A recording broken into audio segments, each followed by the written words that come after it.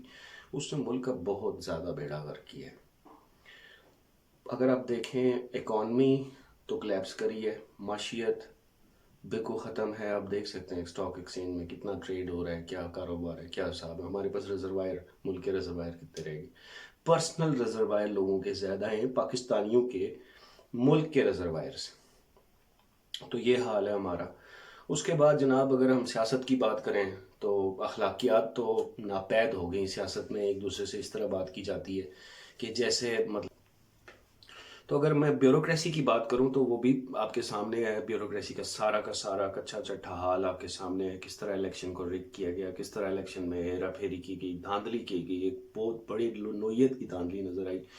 اور وہ سارے لوگ اس کو تسلیم بھی کر رہے ہیں۔ پھر بھی جناب بیوروکریٹس آنکھیں بند کر کے بیٹھے ہوئے ہیں خاموشی سے۔ کوئی الیکشن کمیشن پہ ایسا مطلب گینڈے جیسی کھال ہے الیکشن کمیشن کی، کوئی اس نے نہ کوئی اس طرح کی کوئی سٹیٹمنٹ دی ہے، نہ اس نے کوئی جسٹیفیکیشن دی ہے کہ الیکشن رگڈ ہوئے ہیں، نہ اس پہ وہ کوئی کام کر رہا ہے۔ میں حیران ہوں کہ مطلب لوگ یہ سوچیں گے کہ یہ الیکشن مطلب آپ کو پتھر لگیں گے کچھ عرصے کے بعد الیکشن کمیشن والوں، اگر آپ نے کوئی ہوش کے ناخن نہ لیے اور ان الیکشنز پہ پراپر آپ نے انویسٹیگیشن جو رگڈ ہوئے ہیں، جن کے بارے میں شکایات آ رہی ہیں فارم 45 کے حساب سے جو بات کی جا رہی ہے، اس کے حوالے سے اگر آپ لوگوں نے کوئی ٹھوس حکمت عملی نہ دکھائی اور انصاف نہ دیا، تو یقین مانیں کہ آپ کا جو ادارہ ہے یہ بہت ہی زیادہ متنازع نظر آ رہا ہے۔ اچھا، اس سلسلے میں ایک اور بات کریں کہ صدر عارف علوی صاحب، انہوں نے ایک پریس کانفرنس کی ہے اور بڑی خوبصورت باتیں ان کی مجھے لگی، میں نے سنی، میں آپ سے شیئر کرتا چلوں لاسٹ میں، کہ انہوں نے کہا کہ آپ سب لوگ ایلیٹ لوگ ہیں، لوگوں کی باتیں سنیں، مہربانی سے اپنے ترجیحات کو بلند کیجئے۔ یہ ایک بڑی خاص بات ہے کہ اپنی ترجیحات بلند کریں اور عوام کو موقع دیں، عوام کا مینڈیٹ بحال کریں۔ یعنی یہ ان کا ذکر تھا پی ٹی آئی کی طرف، کہ پی ٹی آئی کی جو سیٹس چھینی گئیں، جو مطلب جن میں دھاندلی نظر آئی، جن میں فارم 47 اور فارم 45 میں بہت زیادہ تضاد ہے، ان کو دوبارہ بحال کیا جائے۔ عوام نے آپ کو ووٹ نہیں دیا، آپ دوبارہ حکومت میں آ کے بیٹھ گئے، تو یہ سلسلہ میرے حساب سے کہیں طور پہ بھی جائز نہیں۔ اس کو تھوڑا سا عارف علوی صاحب نے کہا ہے کہ اس کو تھوڑا نیوٹرلائز کرنے کی ضرورت ہے۔ کائنڈلی اپنے حساب سے اس کو موڈیفائی کریں اور تھوڑے اپنے ترجیحات کو، اپنی جو آپ کی ترجیحات ہونی چاہیے عوام کی فلاح، اس ملک کی فلاح، اس ملک کی مضبوطی، اس ملک کی بحالی۔ تو اور اگر آپ کی ترجیحات ہیں نواز شریف کی فلاح،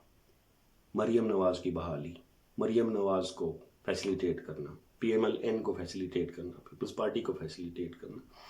یا پی ٹی آئی کو فیسیلیٹیٹ، یا کسی بھی جماعت کو، یہ اگر یہ ترجیحات ہیں تو پھر ملک کے لیے آپ نہیں کر رہے، آپ کسی انسان کے لیے لگے ہوئے ہیں، آپ کسی کو پارٹی کے لیے لگے ہوئے ہیں۔ تو میرے حساب سے انہوں نے اچھی بات کی ہے صدر عارف علوی صاحب نے۔ اور انہوں نے لاسٹ بات ایک اور کی کہ یہ جو ملک میں تبدیلی ہے، یہ ملک میں جو ایک پارٹی کو دبانے کے باوجود، اتنا ریگریشن کے باوجود لوگوں نے کھل کے اس کو ووٹ دیا، آپ نے ان کی سیٹس چینج کر دی، پھر بھی وہ میجورٹی میں، تو میرے حساب سے اس کو پازیٹیو لیا جائے۔ عارف علوی صاحب نے مزید اس پہ یہ کہا کہ اگر آپ اس کو پازیٹیو لیں گے، ان کو گورنمنٹ بنانے دیں گے، تو اس ملک کی بہتری ہی ہے، اور میرے حساب سے بھی بہتری ہے۔ جناب میں نے آپ سے پہلے بھی عرض کیا تھا کہ ابھی جو آنے والی حکومت ہے ان کے لیے آسان نہیں ہے۔ مطلب ابھی شہباز شریف صاحب اور آصف علی زرداری صاحب تو بیٹھ گئے ہیں، لیکن ان کے لیے یہ حکومت چلانا آسان نہیں ہوگا۔ میں آپ سے گزارش یہ کرتا چلوں کہ ملک میں بہت سارے مسئلے ہیں، معاشی مسئلہ جو انتہائی زیادہ ہے، آئی ایم ایف کا جو مسئلہ، جو گرانٹ آنے والی ہے، وہ ایک مسئلہ سامنے آ رہا ہے۔ تو ان کو دوبارہ جو حکومت جو بھی آئے گی، اس کو دوبارہ آئی ایم ایف پروگرام میں آنا پڑے گا۔ آئی ایم ایف آئے گی، دوبارہ سے وہ ایک تحقیقات کریں گے، آپ کے بلز دیکھیں گے، آپ کی جنریشن آپ کی دیکھیں گے، اور اس کے بعد آپ کی منی جنریشن کے ساتھ ساتھ وہ یہ بھی دیکھیں گے کہ ملک کے پاس ریزروائر کیا ہے، ملک کے پاس ری گین کرنا، ٹیکسز وغیرہ جو ہیوی اماؤنٹس ملک کے پاس ریزروائر گین ہوتا ہے، وہ ہیوی لیول آف ٹیکسز سے ہوتا ہے، ٹیکسٹائل انڈسٹریز سے ہوتا ہے، شوگر انڈسٹریز سے ہوتا ہے، اور بہت سپورٹس انڈسٹریز، چھوٹی موٹی جتنی بھی انڈسٹریز مل کے لگی ہیں وہ ٹیکس دیتی ہیں، جس سے ملک کا نظام چلتا ہے، لیکن اس ٹیکس کو چوری کیا جاتا ہے۔ اصل مسئلہ ہمارے اس ملک میں یہ ہے کہ میں آپ کو بتاؤں کہ یہ چھوٹی موٹی بجلی وغیرہ، اس سے کوئی فرق نہیں پڑتا،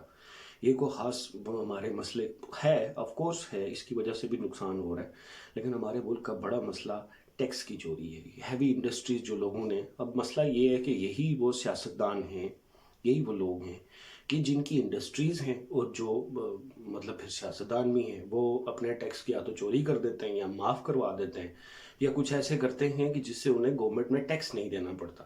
اور اگر گورنمنٹ کو ٹیکس نہیں ملے گا تو ملک کے ریزروائر ڈاؤن ہوتے جائیں گے، ملک میں پیسہ ہی نہیں آئے گا، حکومت کے پاس پیسہ ہی نہیں ہوگا، اور ان لوگوں کے پیسے بڑھتے جائیں گے۔ آپ خود ہی دیکھیں کہ کچھ عرصہ پہلے ان کے ریزروائر یا ان کی بیلنس یا ان کی دولت کم ہوتی ہے اور آہستہ آہستہ انتہائی تیزی سے وہ بہت بلندی پہ پہنچ جاتی ہے۔ اس چیز کو آپ ذرا غور کریں۔ میں وہی آپ سے عرض کر رہا ہوں کہ جب یہ لوگ اور اگر یہ ٹیکس چوری کریں گے، کیونکہ اگر ہیوی لیول کی انڈسٹریز ہیں تو زیادہ بڑا ٹیکس بھی بنتا ہے، کروڑوں میں ٹیکس بنتا ہے، اور اگر یہ واپس گورنمنٹ کو نہیں دیں گے، ٹیکس اپنے چوری کریں گے، معاف کروائیں گے، غیر قانونی کریں گے، تو اس سے ان کی گورنمنٹ، ایک تو وہ ٹیکس ان کے پیسوں میں واپس شامل ہو جائے گا، جو ملک کا پیسہ تھا وہ ان کے پاس چلا گیا اور واپس ان کے پیسے ہائی ہو گئے۔ دوسرا یہ کہ ملک کے پاس ریزروائر نہیں ہوتے، ملک کے پاس پیسے ہی نہیں ہوتے کہ وہ عوام کی فلاح کے لیے کوئی کام کر سکیں۔ آپ دیکھیں پاکستان میں پچھلے 3 یا 4 یا 5 سال سے کون سا بڑا منصوبہ لگا پاکستان میں؟ کوئی ایک بڑا منصوبہ مجھے بتا دیں، کوئی خاص ایک بڑا منصوبہ مجھے، میری نظر میں کوئی نہیں۔ نہ تو پی ٹی آئی نے کیا، پی ٹی آئی نے کچھ گراؤنڈز کام کیے جیسے صحت کارڈ ہو گیا، اس طرح کی کچھ چیزیں ضرور کی ہیں پی ٹی آئی نے، لیکن میں آپ سے گزارش کرتا چلوں کہ یہ کوئی بڑا کام میں نے، کوئی بڑا منصوبہ، کوئی بڑا ڈیم، کوئی بڑی روڈ، کوئی بڑا ہاسپٹل ایسے دیکھنے کو نہیں ملا مجھے، اور اس سلسلے میں ہمیں ورک کرنے کی ضرورت ہے۔ تو یقیناً ہمیں جو نئی گورنمنٹ بننے جا رہی ہے، ہم مایوسی نہیں پھیلاتے، امید کرتے ہیں کہ وہ اچھا پرفارم کریں گے، امید کرتے ہیں کہ وہ ساری چیزیں سنبھال سکیں گے، پر دیکھنے میں ایسا نہیں لگتا، مشکل لگتا ہے ان کے لیے، چیلنج ہوگا نئی گورنمنٹ کے لیے، چیلنج ہوگا پی ٹی ایم 2 کے لیے کہ وہ اس ملک کو کیسے سنبھالتے ہیں۔ اپنا بہت سارا خیال رکھیے گا، اس چینل کا خیال رکھیے گا، سبسکرائب کریں، دیکھتے رہیں۔ اللہ حافظ، پاکستان زندہ باد۔